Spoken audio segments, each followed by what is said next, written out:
May the God fight pilgrimage, and you individual.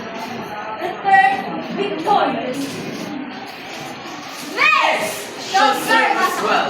May they be enough against Humbaba. They of all shall guide us.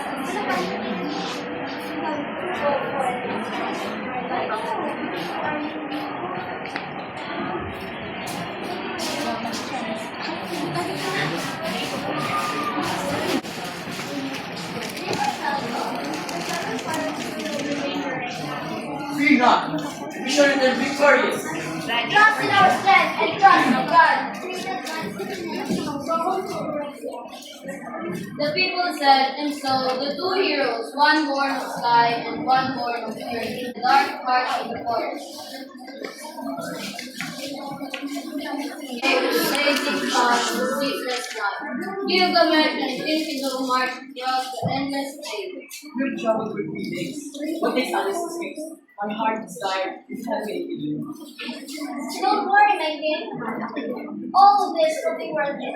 It's almost midnight. Let's build our campsite and prepare for our offering. You're right, let's prepare.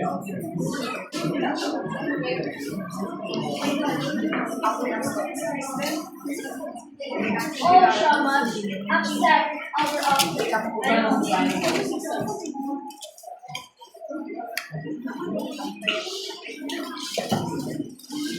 During the king's sleep, he dreamed of cosmic beasts, falling mountains, and barren woods. Those dreams frightened him.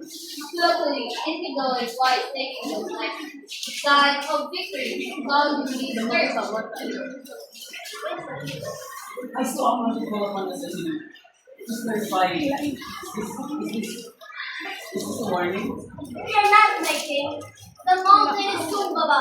It's falling because he will be defeated by your head. Come on, let's ask guidance.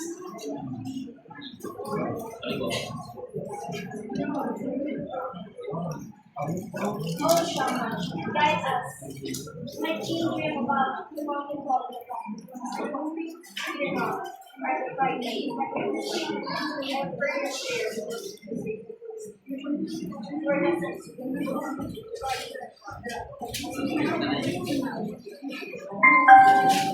They have reached the gate of the center forest. At last, my king, we have reached the gate. You are indeed great. You are beautiful. And you can escape with a dance in my hands? Well, I don't think so. Because it is written, your destiny. You really dare challenge the guardian of the realm of the gods? Yes! For I seek immortality, and with your brother by my side, I pray much. We will kill you. Let us see.